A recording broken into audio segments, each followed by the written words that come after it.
Arkadaşlar bugün Hardcore serisinin 3. bölümündeyiz.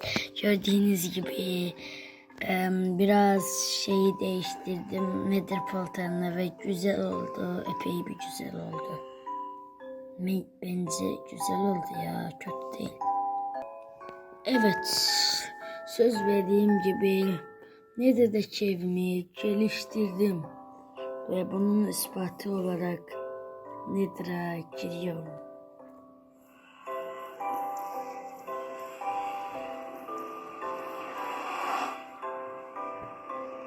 Ve gördüğünüz gibi Nether'dayız. Ve Nether'daki evim böyle bir güzel. Önce bir envanter düzenleyişi yapalım. Evet, gördüğünüz gibi envanter düzenleyişi yaptık. Ve hazırım. Ben şimdi şöyle yapayım. İyi bir yer bulduktan sonra size söylerim. Keşif yaptıktan sonra.